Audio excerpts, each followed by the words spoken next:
Lektion 1. Diskussion über Umweltverantwortung. Guten Morgen, Anna. Ich habe einen Artikel über die Haltung der Autoindustrie zu Umweltvorschriften gelesen und wollte Ihre Meinung dazu erfahren. Interessant. John, was stand in dem Artikel? Ich bin gespannt auf deine Gedanken. Nun, es scheint, dass die großen Autokonzerne und Ölfirmen Maßnahmen zur Emissionsreduzierung und Förderung der Nachhaltigkeit ablehnen. Wirklich. Das ist besorgniserregend. Ich hätte angenommen, dass sie Umweltinitiativen gegenüber empfänglicher wären. Das würdest du denken, oder? Aber offenbar befürchten sie, dass es ihrem Geschäftsergebnis schaden wird. Ich verstehe. Es scheint also, dass sie Gewinne vor sozialer Verantwortung priorisieren. Exakt. In dem Artikel heißt es, sie setzen sich gegen Dinge wie strengere Kraftstoffeffizienzstandards und Anreize für Elektrofahrzeuge ein. Das ist enttäuschend. Ist Ihnen nicht bewusst, welchen langfristigen Schaden eine solche Haltung haben kann? Das habe ich mich gefragt. Man könnte meinen, dass sie bei umweltfreundlicher Technologie der Konkurrenz einen Schritt voraus sein wollen. Absolut. Die Schrift steht an der Wand, wenn es um die Notwendigkeit nachhaltiger Praktiken geht. Einverstanden. Aber in dem Artikel heißt es, dass diese Unternehmen ihnen wirklich auf den Fersen sind. Das ist meiner Meinung nach kurzsichtig. Sie sollten den Wandel begrüßen und sich ihm nicht widersetzen. Genau meine Gedanken. Ich verstehe einfach nicht die Logik dahinter, Gewinnen Vorrang vor dem Planeten einzuräumen. Ich auch nicht. Am Ende des Tages müssen wir alle mit den Folgen der Umweltzerstörung leben.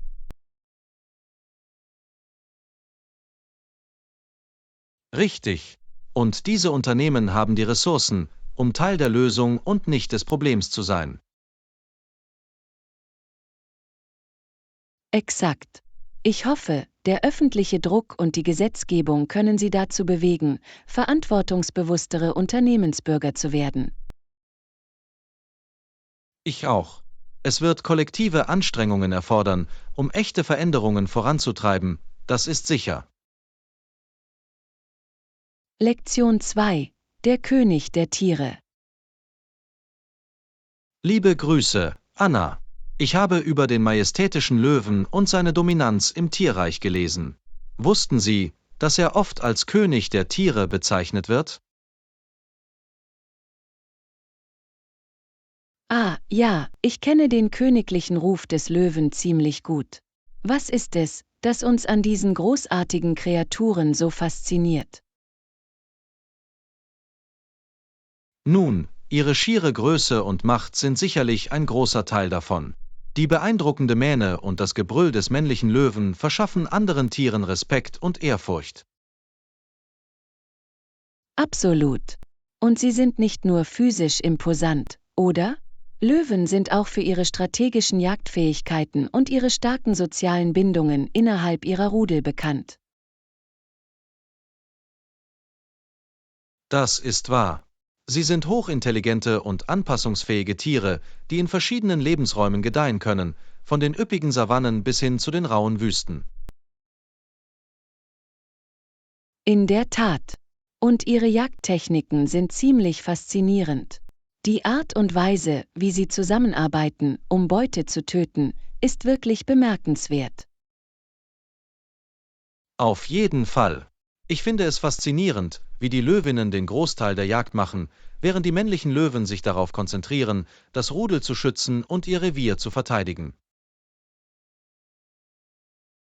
Ja, die Rollenverteilung innerhalb des Rudels ist ziemlich faszinierend. Die männlichen Löwen mögen die Könige sein, aber die Löwinnen sind das eigentliche Rückgrat des Überlebens des Rudels.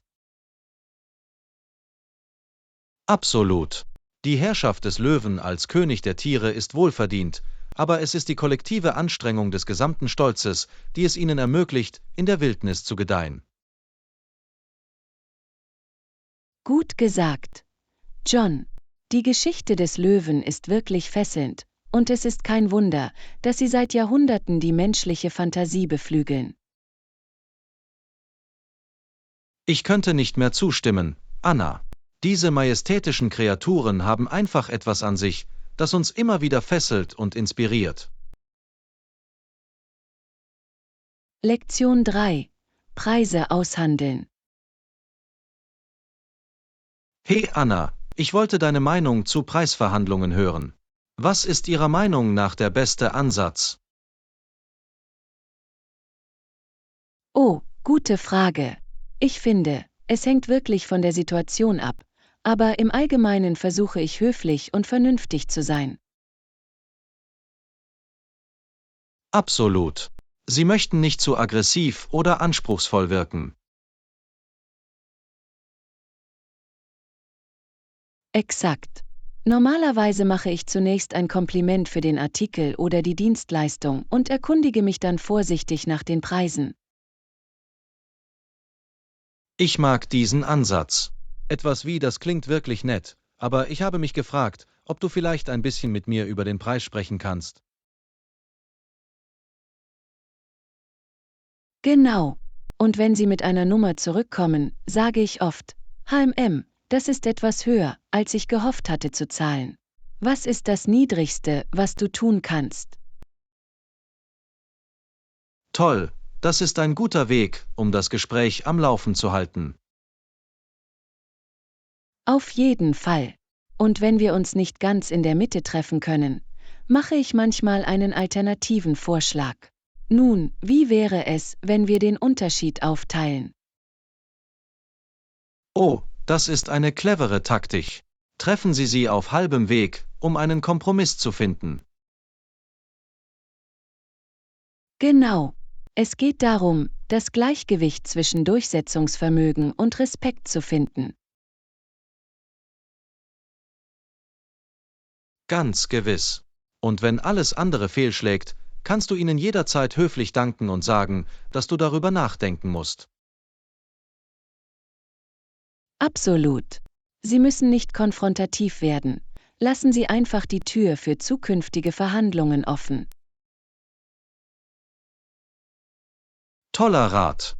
Ich muss diese Strategien im Hinterkopf behalten, wenn ich das nächste Mal versuche, ein gutes Angebot zu machen. Definitiv. Es geht darum, den idealen Ort zwischen Ihrem Budget und dem Angebotspreis zu finden. Absolut. Danke für die hilfreichen Tipps, Anna. Ich fühle mich jetzt besser gerüstet, um Preisverhandlungen in Angriff zu nehmen. Lektion 4. Ruhig bleiben. Guten Morgen, Anna. Ich wollte dich fragen, wie du in stressigen Situationen so gelassen bleibst? Ich neige manchmal dazu, ein bisschen frustriert zu sein. Weißt du, es geht nur darum, einen kühlen Kopf zu bewahren, John. Wenn es angespannt wird, finde ich es am besten, tief durchzuatmen und die Situation ruhig anzugehen. Das ist ein gutes Argument. Es ist leicht, sich aufzuregen, aber mit einem kühlen Kopf zu antworten kann den Unterschied ausmachen, oder? Absolut. Wenn Sie ruhig bleiben, können Sie klarer denken und bessere Lösungen finden.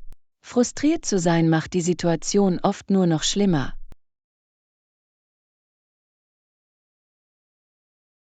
Das sehe ich. Es ist wie bei einer herausfordernden Aufgabe oder einer schwierigen Person.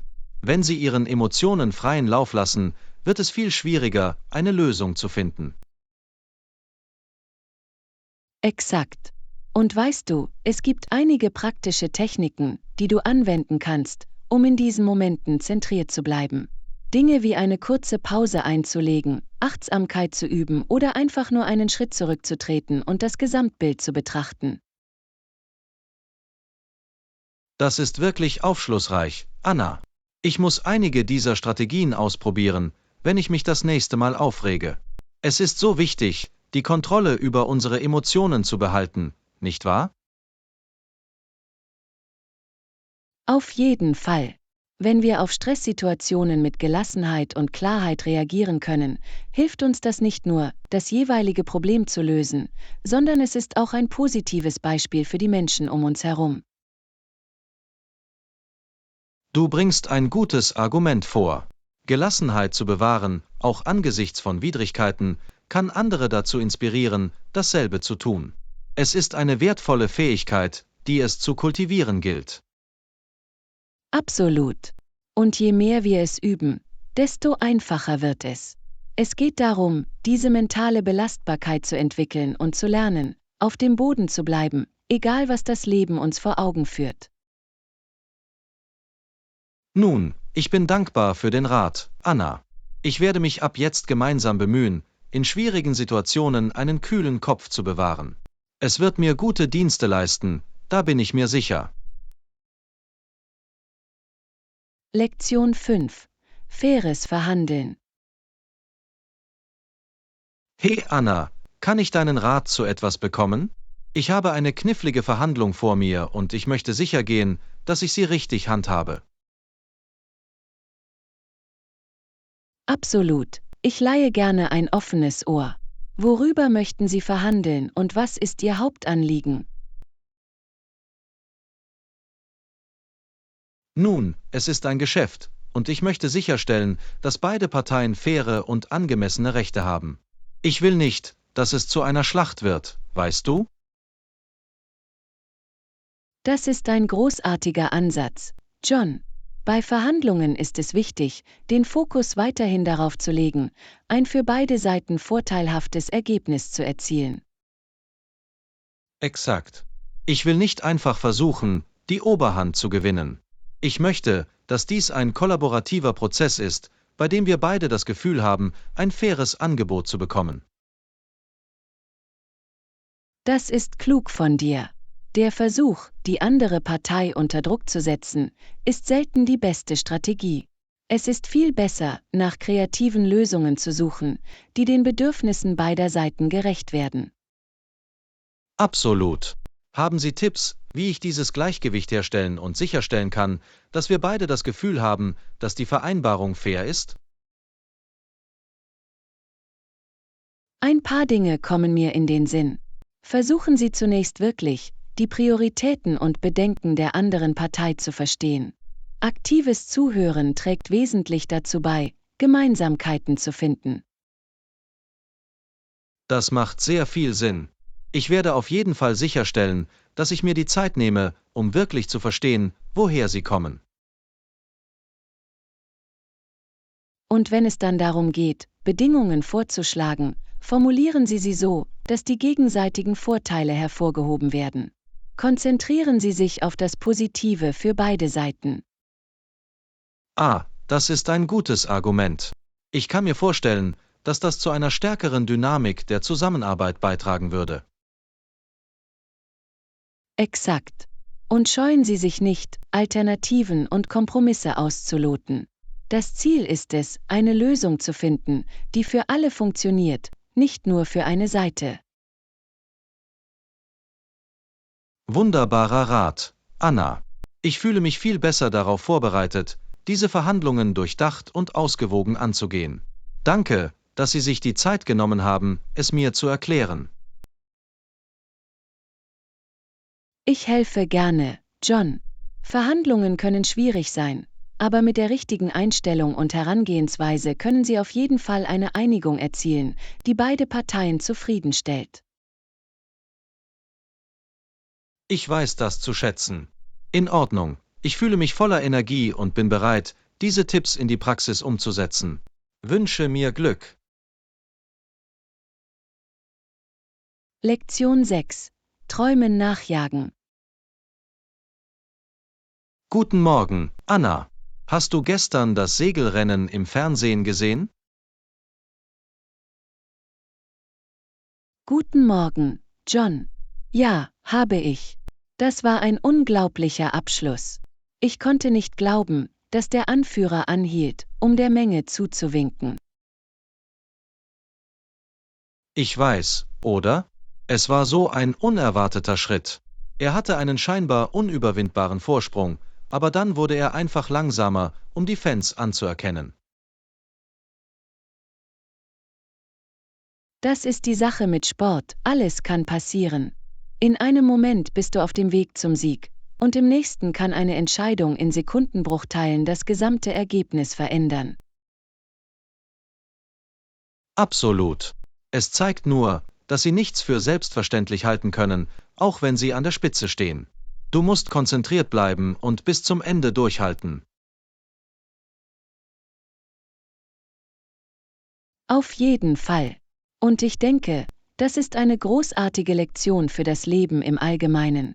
Du kannst nicht selbstgefällig werden, selbst wenn die Dinge so laufen, wie du es willst. Du musst weiter deinen Träumen nachjagen und niemals die Ziellinie aus den Augen verlieren. Kluge Worte, Anna. Weißt du, als ich das Rennen gesehen habe, habe ich über meine eigenen Ziele und Ambitionen nachgedacht. Tue ich genug, um sie zu erreichen, oder fühle ich mich zu wohl? Das ist eine wirklich wichtige Frage, die Sie sich stellen sollten. Es ist leicht, sich im Alltag zu verlieren und das Gesamtbild aus den Augen zu verlieren. Aber es ist wichtig, weiter voranzukommen, auch wenn der vor uns liegende Weg entmutigend erscheint. Du hast recht. Ich will nicht der Seemann sein, der Menge zuwinkt, wenn ich die Ziellinie überqueren sollte.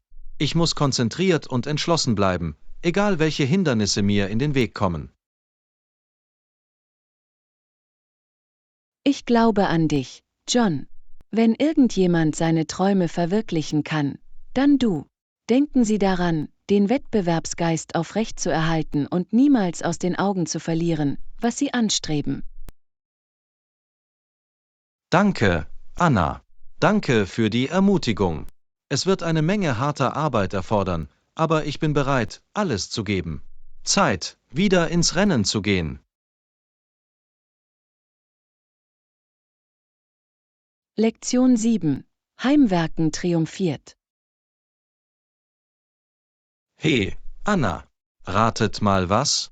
Ich war mit einigen Heimwerkerprojekten beschäftigt. Oh, wirklich? Erzähl es. Ich bin immer daran interessiert, von deinen DIY-Abenteuern zu hören. Nun, zunächst habe ich endlich den alten, flackernden Lichtschalter im Wohnzimmer ausgetauscht. Es hat mich verrückt gemacht, aber ich habe mir ein paar Online-Tutorials angesehen und es geschafft. Nett. Elektroarbeiten können knifflig sein, aber es ist so befriedigend, wenn man sie schafft. Was hast du sonst noch gemacht? Ich habe auch ein kleines Loch in der Wand im Schlafzimmer geflickt. Weißt du, der mich seit Monaten nervt? Ich habe es verputzt, geschliffen und übermalt. So gut wie neu.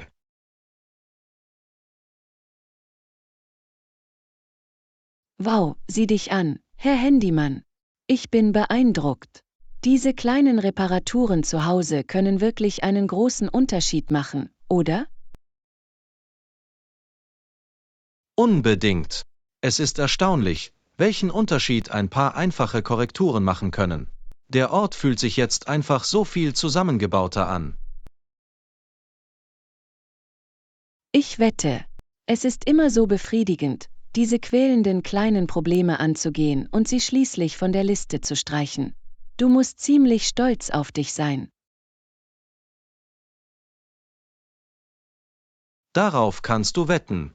Ich muss sagen, ich bin ziemlich beeindruckt von meinen eigenen Handwerkerfähigkeiten. Wer braucht einen Auftragnehmer, habe ich recht. Haha, nun, überholen wir uns nicht. Aber ernsthaft, gute Arbeit, John. Es ist immer toll zu sehen, wie jemand stolz auf seine Arbeit ist, besonders wenn es um Heimwerkerarbeiten geht. Danke, Anna. Das hat sogar viel Spaß gemacht. Vielleicht übernehme ich als nächstes ein paar größere Projekte. Die Küche könnte etwas aufgepeppt werden. Oh, jetzt redest du.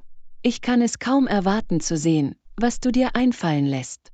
Vergiss nur nicht, mich anzurufen, wenn du zusätzliche Hände brauchst, okay? Du hast es. Ich werde Sie auf jeden Fall über alle meine zukünftigen Heimwerkerprojekte auf dem Laufenden halten. Lektion 8. Die Grundlagen der Morgenroutine. Guten Morgen, Anna. Ich habe eine kurze Frage an dich. Klar, was ist los?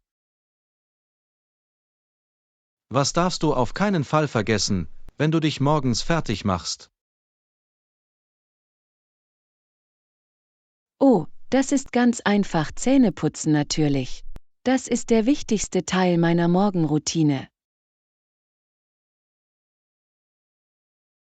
Ich wusste, dass du das sagen würdest. Mir geht es genauso. Ich meine, du kannst das Haus nicht verlassen, ohne das Perlweiß aufzufrischen, oder? Genau. Es ist die Grundlage für einen guten Tag. Außerdem fühlt man sich einfach viel besser zusammengesetzt, wenn man sich um diesen grundlegenden Schritt der Selbstfürsorge gekümmert hat. Stimme voll und ganz zu. Ich fühle mich nackt ohne mein morgendliches Zähneputzen. Obwohl ich zugeben muss, manchmal bin ich so sehr in den Rest meiner Routine vertieft, dass ich es fast vergesse. Oh nein, wirklich. Das würde mich verrückt machen. Ich bin ziemlich ritualistisch, was das angeht. Bürste, Zahnseide, Mundwasser. Die ganzen 9 Meter. Wow, die ganzen 9 Meter, hm? Ich bin selbst eher ein einfacher Pinsel. Aber du hast recht, ich sollte wahrscheinlich mein zahnmedizinisches Spiel ein bisschen verbessern. Hey, was auch immer für dich funktioniert. Solange du die Zähne sauber und gesund hältst, zählt das. Aber vergiss es auf keinen Fall, okay? Du hast es. Zähneputzen ist ab jetzt nicht verhandelbar. Ohne es kann ich das Haus nicht verlassen. Guter Mann. Siehst du, das ist die Art von Engagement, die ich gerne sehe. Vielleicht befrage ich dich sogar zu deiner zahnärztlichen Routine, wenn wir uns das nächste Mal treffen. Oh, oh, dann fange besser an, regelmäßiger Zahnseide zu benutzen. Ich möchte nicht von der Zahnhygiene-Polizei gerufen werden. Haha, davon würde ich nicht träumen. Ich achte nur auf deine Mundgesundheit. Das ist alles. Ich kann dich nicht mit unterdurchschnittlichem Perlweiß herumlaufen lassen. Nun, ich weiß die Sorge zu schätzen. Im Ernst, danke für die Erinnerung. Zähneputzen ist jetzt offiziell das Erste, was ich jeden Morgen mache. Lektion 9. Abwägen ihrer Karrieremöglichkeiten. Hey Anna, kann ich deinen Rat zu etwas bekommen? Absolut. Was beschäftigt dich? Nun, ich habe in letzter Zeit viel über meine Karriere nachgedacht und darüber, ob ich mir einen neuen Job suchen sollte. Oh, interessant. Was hat sie dazu gebracht, ihre aktuelle Position zu überdenken? Es ist nicht so sehr, dass ich unglücklich bin, aber ich habe das Gefühl, dass ich in Bezug auf Wachstum und Aufstieg auf ein Plateau gestoßen bin. Ich verstehe. Konnten Sie ehrliche Gespräche mit Ihrem Manager darüber führen? Das habe ich, aber das Feedback, das ich bekommen habe, ist, dass es für mich derzeit nicht wirklich Möglichkeiten gibt, aufzusteigen. HMM, das ist eine knifflige Situation. Haben Sie dann darüber nachgedacht, sich andere Unternehmen anzusehen? Das versuche ich herauszufinden. Das Gehalt in meinem aktuellen Job ist gut, aber ich frage mich, ob die Leistungen und Karrieremöglichkeiten woanders besser sein könnten. Das ist ein wirklich gutes Argument. Die Vergütung ist wichtig, aber das Gesamtpaket ist entscheidend für die Bewertung von Stellenangeboten. Exakt. Ich will nicht einfach wegen einer höheren Zahl auf meinem Gehaltscheck von Bord springen, weißt du? Absolut. Sie müssen das Gesamtbild betrachten. Dinge wie Krankenversicherung, Altersvorsorge, Trainingsprogramme und so weiter. Richtig, und das Aufstiegspotenzial ist auch riesig. Ich habe das Gefühl, dass ich das Maximum ausgeschöpft habe, wo ich jetzt bin. Nun, es hört sich so an, als ob du das wirklich sorgfältig durchdacht hast. Ich denke, andere Optionen zu erkunden, könnte ein kluger Schachzug sein, wenn sie sich stagnieren. Ja, das glaube ich auch. Ich denke, der nächste Schritt ist, sich zu vernetzen und zu sehen, was es sonst noch gibt. Auf jeden Fall. Achten Sie nur darauf, alle Faktoren abzuwägen. Gehalt, Leistungen, Wachstumspotenzial. Treffen Sie keine voreiligen Entscheidungen. Du hast recht, wir sollten das Gesamtbild betrachten. Danke für den Rat, Anna. Ich weiß es wirklich zu schätzen, dass du zuhörst und mir hilfst, das zu durchdenken. Natürlich sind Freunde dafür da. Lass mich wissen, wie die Jobsuche läuft, okay? Das werde ich tun. Wir sehen uns später. Lektion 10. Zusammenarbeit an Projektzeitplänen. Guten Morgen, Anna. Haben Sie den Zeitplan des Projekts schon überprüft? Hey John, ja, habe ich. Es scheint, als müssten wir ein paar Anpassungen vornehmen. Oh wirklich? Was hast du gefunden, als du es dir angesehen hast? Nun, ein paar Termine sehen etwas knapp aus, besonders für die Entwurfsphase. Darüber habe ich mir Sorgen gemacht. Hast du irgendwelche Vorschläge, wie wir die Dinge verschärfen können? Ich dachte, wir könnten die Vire-Framing-Frist um eine Woche verschieben. Das sollte dem Team mehr Zeit geben, um die ersten Konzepte wirklich auszuarbeiten. Okay, das macht Sinn. Und was ist mit der Entwicklungsphase? Ist dieser Zeitplan noch machbar? Ich denke schon, solange wir diese Wireframes schnell sperren können. Vielleicht bauen wir 1 oder 2 zusätzliche Puffertage ein, nur um auf Nummer sicher zu gehen. Gute Entscheidung. Es ist immer besser, etwas konservativ mit dem Zeitplan umzugehen, besonders für ein Projekt dieser Größenordnung. Absolut. Ich hätte lieber einen etwas längeren Zeitplan, als zu riskieren, einen wichtigen Meilenstein zu verpassen. Einverstanden. In Ordnung. Lassen Sie uns weitermachen und den Masterplan mit diesen Änderungen aktualisieren. Hört sich gut an. Ich schicke die überarbeitete Version an das gesamte Team, damit alle auf derselben Wellenlänge sind. Großartig. Danke, Anna. Ich weiß es zu schätzen, dass Sie sich das genau ansehen und Ihren Beitrag leisten. Natürlich helfe ich gerne weiter. Teamwork lässt den Traum wahr werden, oder? Ich könnte nicht mehr zustimmen. In Ordnung. Lassen Sie uns dieses Projekt in die richtige Richtung lenken. Lektion 11. Jagd auf Megafauna. Hey Anna, wusstest du, dass Menschen, als sie Amerika, Australien und Teile Europas zum ersten Mal erreichten, schnell eine große Anzahl großer Tiere auslöschten? Wirklich. Das war mir nicht bewusst. Von was für großen Tieren sprichst du? Hauptsächlich Dinge wie Mammuts, Mastodons, Riesenfaultiere und andere Megafauna. Dies waren riesige Kreaturen, die nicht lange nach der Ankunft der Menschen ausgestorben sind. Wow, das ist faszinierend.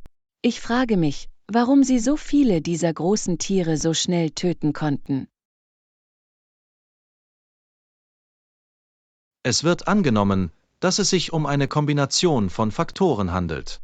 Menschen waren hochqualifizierte Jäger, und die Megafauna hatte wenig Angst oder Erfahrung im Umgang mit menschlichen Raubtieren. Ich verstehe. Sie waren also im Grunde einfache Ziele für die neuen menschlichen Siedler? Exakt. Die Tiere waren nicht darauf eingestellt, menschlichen Jagdtechniken auszuweichen. Es war wahrscheinlich eine ökologische Katastrophe großen Ausmaßes. Es ist wirklich traurig, darüber nachzudenken. Wissen wir, wie lange es gedauert hat, bis diese Populationen ausgelöscht wurden? In vielen Fällen geschah dies innerhalb von nur wenigen hundert Jahren nach dem ersten menschlichen Kontakt. Das Tempo des Aussterbens war unglaublich schnell. Das ist einfach verblüffend. Es ist erstaunlich, welchen Einfluss unsere Vorfahren schon damals auf die Natur hatten.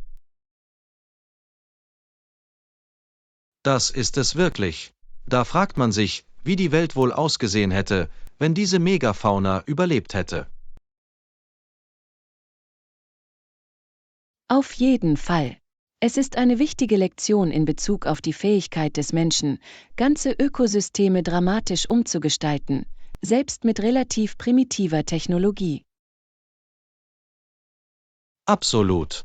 Es ist eine ernüchternde Erinnerung an unseren Einfluss auf den Planeten, sogar vor Tausenden von Jahren. Lektion 12. Verpasste Verbindungen. Guten Morgen, Anna. Ich habe es etwas eilig. Ich hoffe, dieser Zug bringt mich pünktlich zum Bahnhof. Guten Morgen, John. Wozu die Eile? Hast du eine wichtige Verbindung zu finden? Genau. Mein Zug zum Flughafen fährt in weniger als einer Stunde ab, und ich kann es mir wirklich nicht leisten, ihn zu verpassen. Ich muss heute Nachmittag einen Flug erwischen. Oh nein, das klingt stressig. Warum nicht sicherheitshalber einen früheren Zug nehmen? Das würde ich, aber der nächste geht erst in 20 Minuten. Ich schneide es so, wie es ist, sehr nah dran. Huch, das ist knapp. Können Sie irgendetwas tun, um die Dinge auf Ihrer Seite zu beschleunigen? Nicht wirklich. Ich bin schon dabei, so schnell ich kann, mit Strom durch den Bahnhof zu laufen. Ich muss nur hoffen, dass dieser Zug unterwegs etwas Zeit gut macht. Nun, ich drücke dir die Daumen. Eine Verbindung zu verpassen ist so eine Qual, besonders wenn Sie einen Flug erwischen müssen. Erzähl mir davon. Ich würde es hassen, hier zu stranden und alles umbuchen zu müssen. Das wäre ein Albtraum. Absolut. Nun, bleib dran, John. Ich hoffe, du schaffst es mit der Zeit, die du hast. Sicher reisen. Danke, Anna. Danke für die moralische Unterstützung. In Ordnung, hier ist mein Zug. Wünsche mir Glück. Lektion 13. Morgenroutine. Hey Anna, wie sieht deine typische Morgenroutine aus? Nun, normalerweise beginne ich meinen Tag damit, gegen 7 Uhr morgens aufzustehen. Als erstes koche ich eine schöne heiße Tasse Kaffee. Ah, der alles entscheidende Morgenkaffee. Ohne das kannst du nicht loslegen, oder? Genau. Während der Kaffee brüht, dusche ich schnell und ziehe mich für den Tag an. Klingt effizient. Was frühstückst du gerne? Ich versuche etwas Gesundes zu essen, wie Haferflocken oder Joghurt mit Obst. Ich muss tanken für den Tag, weißt du? Auf jeden Fall. Ich bin selbst eher der Typ mit Speck und Eiern. Aber das gesunde Zeug ist wahrscheinlich besser für dich. Stimmt, aber manchmal kann ich einem herzhaften Frühstück einfach nicht widerstehen. Sobald ich gegessen habe, setze ich mich hin und checke meine E-Mails. Ah ja, die morgendliche E-Mail-Nachholjagd. Das ist heutzutage für die meisten Menschen ein wesentlicher Bestandteil der Routine. Absolut. Ich finde, es ist am besten, das als erstes aus dem Weg zu räumen, damit ich mich auf den Rest meines Arbeitstages konzentrieren kann. Gute Entscheidung. Meine Morgenroutine ist etwas planloser. Ich muss mir ein paar Notizen von dir machen. Nun, jeder ist ein bisschen anders. Der Schlüssel ist, herauszufinden, was für sie am besten funktioniert, und sich daran zu halten. Fundierter Rat. Vielleicht probiere ich deine Routine aus und sehe, ob sie mir hilft, den Tag richtig zu beginnen. Lektion 14. Einen Kurzurlaub planen. Hey Anna, hast du angefangen, Reisen für die kommende Weihnachtszeit zu planen? Weißt du, ich habe darüber nachgedacht, einen kleinen Wochenendausflug zu machen. Ich könnte einen Szenenwechsel gebrauchen. Das ist eine tolle Idee. Haben Sie irgendwelche Ziele im Sinn, die Sie in Betracht ziehen? Ich dachte an einen warmen und tropischen Ort, vielleicht an eine Strandstadt. Ich könnte wirklich etwas Entspannung gebrauchen. Oh, ein Strandurlaub klingt herrlich. Hast du dir schon bestimmte Orte angesehen? Nicht wirklich. Ich habe gerade online nach guten Hotelangeboten in verschiedenen Küstengebieten gesucht. Nun, schauen wir mal, was wir finden können. Welche Annehmlichkeiten erhoffen Sie sich von einem Hotel? Ich hätte gerne einen Ort mit einem schönen Pool, vielleicht sogar direkt am Strand. Und gute Kritiken für das Essen und den Service. Klingt so, als ob Sie das komplette Resort-Erlebnis wollen. Das wird wahrscheinlich ein hübsches Sümmchen kosten, aber es könnte sich lohnen. Du hast recht, es wird nicht billig sein. Aber ich denke, ich kann mir etwas gönnen, da ich seit Ewigkeiten keinen richtigen Urlaub mehr gemacht habe. Lassen Sie uns in diesem Fall nachforschen und sehen, welche versteckten Juwelen wir entdecken können. Ich helfe Ihnen gerne bei der Suche nach Optionen. Fantastisch. Danke, John. Ich werde schon aufgeregt, wenn ich nur daran denke, mich am Strand zurückzulehnen. Ich auch. Das wird eine tolle Reise, das kann ich jetzt schon sagen. In Ordnung, lass uns mit der Planung beginnen. Lektion 15. Die kollektivistische Denkweise. Guten Morgen, Anna. Ich habe einen interessanten Artikel über kulturelle Unterschiede im Selbstverständnis der Menschen gelesen. Oh wirklich? Was stand da? Ich bin immer fasziniert von dieser Art interkultureller Psychologie. Offenbar neigen Menschen in eher kollektivistischen Kulturen dazu, sich selbst in Bezug auf ihre sozialen Beziehungen zu betrachten. Das macht Sinn. Das Individuum wird also nicht als diese autonome, unabhängige Einheit gesehen, wie in individualistischen Kulturen. Exakt. Das Selbst wird viel stärker durch die eigenen Rollen, Pflichten und Verbindungen zu anderen definiert. Das muss zu sehr unterschiedlichen Arten der Kommunikation und Entscheidungsfindung führen. Der Fokus liegt auf der Gruppe, nicht auf dem Individuum. Genau.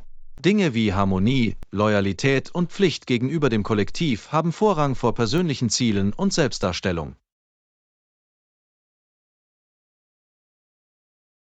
Wow, das ist eine wirklich faszinierende Perspektive. Ich kann mir vorstellen, wie das die gesamte Weltanschauung und das Verhalten einer Person prägen würde. Das ist ein starker Kontrast zu der hyperindividualistischen Kultur, die wir im Westen haben.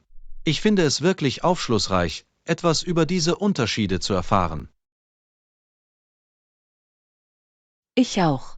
Ich frage mich, wie ich anders kommunizieren oder interagieren könnte, wenn ich in einer kollektivistischeren Gesellschaft aufgewachsen wäre. Das ist ein gutes Argument. Unser Selbstbewusstsein ist so tief verwurzelt, dass es schwer vorstellbar ist, Dinge durch diese Linse zu sehen. Auf jeden Fall. Es ist eine gute Erinnerung daran, dass es keine richtige Art gibt, die Welt zu sehen. Der kulturelle Kontext ist so wichtig. Absolut. Ich bin dankbar, dass wir die Gelegenheit hatten, diese Ideen gemeinsam zu erkunden. Es gibt immer mehr über die menschliche Erfahrung zu lernen. Ich stimme zu, John. Gespräche wie diese erweitern wirklich meine Perspektive. Danke, dass du deine Erkenntnisse geteilt hast. Jederzeit, Anna. Ich genieße unsere zum Nachdenken anregenden Chats. Sollen wir jetzt mit der Planung des Urlaubs fortfahren? Lektion 16. Gemeinsame Erfahrungen. Hey Anna, kann ich deine Meinung zu etwas hören? Es geht um gemeinsame Erlebnisse. Absolut. John, ich würde mich freuen, das mit Ihnen zu besprechen. Nun, ich habe diesen Artikel darüber gelesen, wie gemeinsame Angst eine starke Kraft sein kann, um Menschen zusammenzubringen. Das ist eine interessante Perspektive. Können Sie näher erläutern, was Sie damit meinen? Die Idee ist, dass, wenn Menschen gemeinsam schwierige oder traumatische Erfahrungen machen, ein Gefühl der Einheit entstehen kann. Ich verstehe, das macht Sinn. Oft entwickeln sich ein gemeinsames Verständnis und Empathie. Exakt. Auch wenn die Spezifika ihrer Kämpfe unterschiedlich sind, können sich die zugrunde liegenden Emotionen doch sehr ähnlich sein. Richtig, ein gemeinsames Gefühl von Schmerz oder Widrigkeiten kann eine stärkere gemeinschaftliche Bindung fördern. Absolut. Und es sind auch nicht nur negative Erfahrungen. Positive gemeinsame Momente können einen ähnlichen Effekt haben. Guter Punkt. Gemeinsam Triumphe und Erfolge zu feiern, kann auch eine einigende Kraft sein. Auf jeden Fall. Es geht um das Gefühl, zusammen dabei zu sein, den Sturm Seite an Seite zu überstehen. Ich stimme zu, dass eine gemeinsame Reise, ob freudig oder traurig, unglaublich mächtig sein kann. Es ist erstaunlich, wie menschliche Verbindungen durch gemeinsame Erfahrungen entstehen können, nicht wahr? Das ist es wirklich. Das ist ein Beweis für unsere Fähigkeit zur Empathie und Gemeinschaft. Ich hätte es selbst nicht besser sagen können.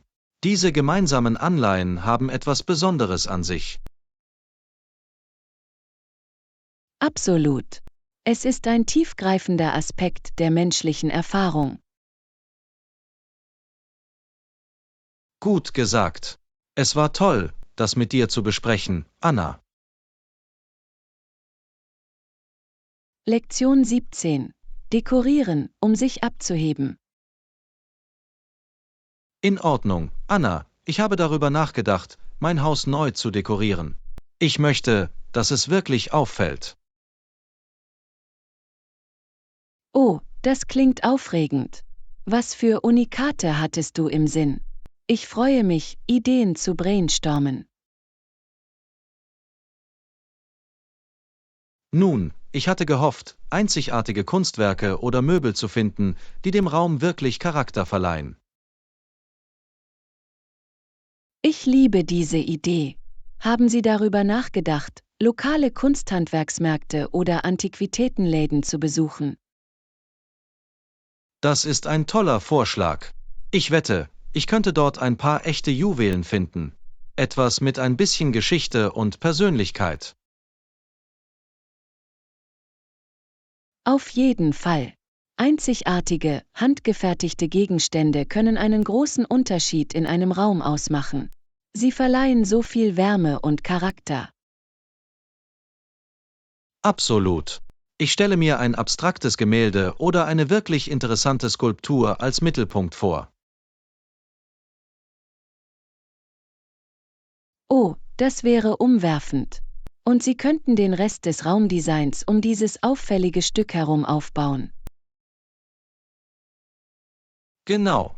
Ich möchte, dass es sich kuratiert anfühlt, weißt du? Nicht nur ein Haufen zufälliger Dinge, die zusammengewürfelt wurden. Auf jeden Fall. Ein kohärentes, durchdachtes Design ist der Schlüssel. Vielleicht finden Sie sogar ein Vintage-Möbelstück zum Renovieren. Oh, das ist eine fantastische Idee. Ich wette, ich könnte eine alte Kommode oder einen alten Schrank finden und ihr neues Leben einhauchen. Ja, das wäre perfekt. Das würde dem Raum so viel Tiefe und Charakter verleihen. Ich werde schon aufgeregt, wenn ich nur daran denke. Das wird ein wirklich lustiges Projekt. Ich freue mich für dich. Lassen Sie mich wissen, wenn Sie Hilfe bei der Beschaffung von Unikaten oder der Zusammenstellung des Designs benötigen. Werde ich tun, Anna. Ich weiß es zu schätzen, dass du mit mir brainstormst. Zeit, mit der Suche nach diesen besonderen Stücken zu beginnen. Lektion 18. Tauche ein ins Abenteuer. Guten Morgen, Anna. Ich wollte dir von diesem tollen Tauchausflug erzählen, von dem ich gerade zurückgekommen bin. Oh, wie aufregend. Ich wollte schon immer Tauchen ausprobieren. Wie war es?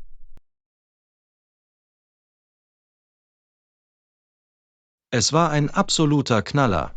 Die Unterwasserwelt war einfach atemberaubend. Das kann ich mir nur vorstellen. Wo bist du hingegangen? Ich würde gerne alles darüber hören. Ich war an diesem unglaublichen Ort in der Karibik. Die Korallenriffe waren so lebendig und voller Meereslebewesen. Wow, das klingt unglaublich. Hast du irgendwelche coolen Meeresstiere aus der Nähe gesehen? Oh, auf jeden Fall. Ich bin direkt neben einigen Meeresschildkröten geschwommen, und da waren diese riesigen Schwärme tropischer Fische. Das muss eine tolle Erfahrung gewesen sein. Ich werde neidisch, wenn ich nur daran denke. Das war es wirklich. Und das Coolste war, diese Unterwasserhöhlen und Schluchten zu erkunden. Höhlen und Schluchten? Das klingt so abenteuerlich. Warst du überhaupt ein bisschen nervös? Ein bisschen, aber meistens nur aufgeregt. Die Guides waren unglaublich und haben dafür gesorgt, dass wir die ganze Zeit in Sicherheit waren. Das ist gut zu hören. Ich würde es gerne eines Tages versuchen, aber ich glaube, ich wäre zuerst ziemlich nervös. Keine Sorge, die Instruktoren sind Experten darin, Ersttaucher zu beruhigen. Es ist ein unglaubliches Gefühl, wenn man einmal da unten ist. Ich wette. Gab es noch andere unvergessliche Momente von der Reise, die Sie mit uns teilen möchten? Nun, es gab dieses eine Mal, als wir auf eine Gruppe Delfine stießen. Sie sind direkt auf uns zugeschwommen. Auf keinen Fall. Das muss magisch gewesen sein. Ich kann mir nur vorstellen, wie unglaublich sich das angefühlt haben muss. Es war unwirklich. Ich kann immer noch nicht ganz glauben, dass ich die Gelegenheit hatte, auf diese Weise mit ihnen zu interagieren. Nun, du hast mich definitiv dazu inspiriert, das Tauchen auszuprobieren. Ich werde anfangen müssen, mir den Unterricht anzusehen. Tun Sie es. Ich verspreche dir, du wirst es nicht bereuen. Lass mich wissen, wenn du Empfehlungen für gute Tauchplätze benötigst. Lektion 19. Das Einkaufszentrum erkunden. Hey Anna, hast du Wind von dem neuen Einkaufszentrum bekommen, das gerade in der Innenstadt eröffnet wurde? Nein, davon hatte ich noch nichts gehört. Wie ist es? Es ist unglaublich. Du musst es dir ansehen. Es gibt so viel zu sehen und zu tun. Oh, wirklich? Welche Geschäfte und Attraktionen haben Sie? Nun, im Erdgeschoss gibt es ein Kaufhaus, das die neuesten trendigen Klamotten verkauft. Trendige Klamotten, Klingt nach dem perfekten Ort für einen kleinen Einkaufsbummel. Auf jeden Fall. Und im Obergeschoss gibt es ein unglaubliches Kino mit Liegesitzen. Liegesitze? Das klingt so luxuriös. Ich wette, das Kinoerlebnis ist erstklassig. Das ist es wirklich. Und das ist noch nicht alles. Sie haben diesen riesigen Food Court mit jeder erdenklichen Art von Küche. Oh, ein Gourmet-Food Court? Jetzt hast du wirklich mein Interesse geweckt. Ich werde hungrig, wenn ich nur daran denke. Ich weiß, oder? Ich verbrachte Stunden damit, einfach herumzuwandern und all die verschiedenen Geschmacksrichtungen zu probieren. Es klingt wie ein wahres Einkaufs- und Feinschmeckerparadies. Ich muss mir etwas Zeit nehmen, um es mir anzusehen. Das solltest du auf jeden Fall. Ich denke, es würde Ihnen wirklich Spaß machen, alles zu erkunden, was das Einkaufszentrum zu bieten hat. Ich bin mir sicher, dass ich das tun würde. Danke für die Empfehlung, John.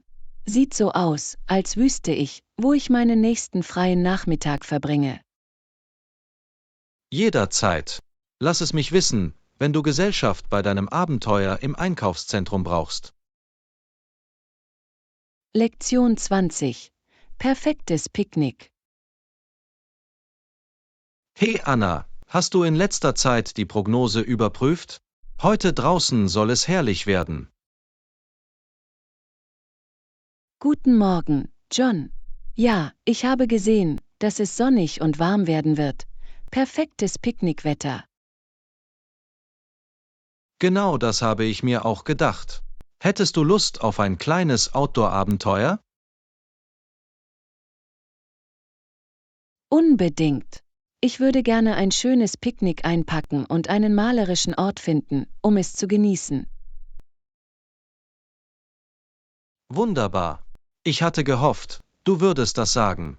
Haben Sie irgendwelche Lieblingsparks oder Grünflächen im Sinn? Nicht weit von hier gibt es ein hübsches kleines Naturschutzgebiet, das ideal wäre. Oh, das klingt perfekt. Ich war noch nicht dort, aber ich habe gehört, dass es einige schöne Aussichten hat. Das tut es. Und es ist normalerweise nicht so voll, sodass wir einen schönen ruhigen Ort zum Entspannen finden können. Klingt dann nach einem Plan. Ich kann mir eine Decke und ein paar leckere Picknickleckereien schnappen. Willst du das Menü aufteilen? Klar, das funktioniert für mich. Vielleicht kann ich etwas frisches Obst, knuspriges Brot und eine schöne Flasche Wein mitbringen. Lecker, das klingt alles köstlich. Ich kümmere mich um die Hauptgerichte, vielleicht etwas gegrilltes Hähnchen und einen großen Salat. Diese Kombination wäre wunderbar. Ich kann es kaum erwarten, in der freien Natur zu schlemmen. Ich auch nicht. Es wird so friedlich und verjüngend sein. Genau das, was wir nach einer anstrengenden Woche brauchen. Absolut. Eine schöne Zeit in der Natur ist der perfekte Weg, um neue Energie zu tanken und sich wieder zu verbinden. Ich stimme zu. Dieses Picknick wird der Höhepunkt meines Wochenendes sein, das kann ich schon sagen. Das gleiche hier. Darauf freue ich mich schon sehr. Sollen wir uns gegen Mittag treffen? Klingt gut für mich. Ich schicke dir den genauen Standort, sobald ich ihn herausgefunden habe. Das wird großartig. Ich bin mir sicher, dass es so sein wird. Ich kann es kaum erwarten. Das wird ein wunderbarer Tag für ein Outdoor-Abenteuer. Auf jeden Fall. Ich bin so froh, dass wir das schaffen. Es wird ein unvergessliches Picknick. Lektion 21. Chit-Chat in der Nachbarschaft. Hey Anna, wohnst du hier in der Nähe? Ja, eigentlich wohne ich nur ein paar Blocks entfernt. Wie steht's mit dir? Das gleiche hier. Ich bin auch direkt in der Nachbarschaft. Kleine Welt, nicht wahr? Das ist es wirklich. Ich bin überrascht, dass wir uns noch nie begegnet sind. Ich auch. Das müssen wir ändern und unsere Nachbarn ein bisschen besser kennenlernen. Definitiv. Es ist immer schön, freundlich zu den Menschen zu sein, die in der Nähe wohnen. Absolut. Also sag mir, was gefällt dir am meisten daran, in dieser Gegend zu leben? Oh, es gibt so viel zu lieben. Das Gemeinschaftsgefühl ist einfach wunderbar. Ich stimme zu, es hat eine so schöne, gemütliche Atmosphäre. Und die lokalen Geschäfte und Restaurants sind großartig. Absolut. Es gibt immer etwas Neues und Interessantes zu entdecken. Ganz gewiss. Und die Parks und Grünflächen hier sind echte Juwelen. Ja, perfekt für einen Spaziergang oder ein Picknick an einem sonnigen Tag.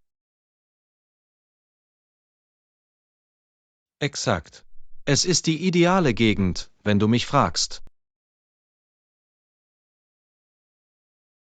Ich könnte nicht mehr zustimmen. Ich fühle mich glücklich, diesen Ort mein Zuhause nennen zu dürfen. Ich auch. Es war toll, mit dir zu chatten, Anna. Irgendwann müssen wir uns wieder treffen.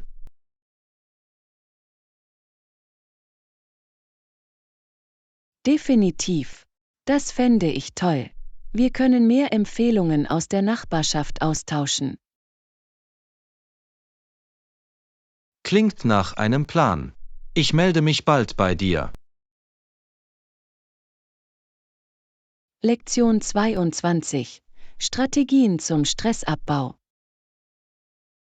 Guten Morgen, Anna. Ich wollte dich etwas fragen. Hast du manchmal das Gefühl, dass die Anforderungen des täglichen Lebens einfach überwältigend sind? Absolut. John, heutzutage kann es so leicht sein, sich von Stress und Angst verzetteln zu lassen. Ich weiß genau, was du meinst. Manchmal habe ich das Gefühl, kaum den Kopf über Wasser zu halten. Ich auch. Aber ich habe tatsächlich einige neue Strategien ausprobiert, um den Stress besser zu bewältigen. Oh, wirklich? Darüber würde ich gerne mehr erfahren. Was für Dinge hast du gemacht? Nun, eine Sache, die einen großen Unterschied gemacht hat, ist, sich Zeit für regelmäßige Bewegung zu nehmen. Selbst ein kurzer Spaziergang kann Wunder bewirken. Das ist ein gutes Argument. Ich finde, dass die Bewegung meines Körpers dazu beiträgt, meinen Geist zu klären und meine Stimmung zu verbessern. Genau. Und ich habe auch einige einfache Meditations- und Atemübungen gemacht.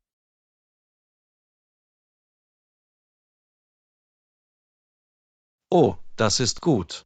Ich habe gehört, dass Meditation wirklich wirksam sein kann, um Stress abzubauen. Das ist es wirklich. Es war sehr hilfreich, mir jeden Tag ein paar Minuten Zeit zu nehmen, um mich auf meine Atmung zu konzentrieren und anwesend zu sein. Das muss ich mal versuchen.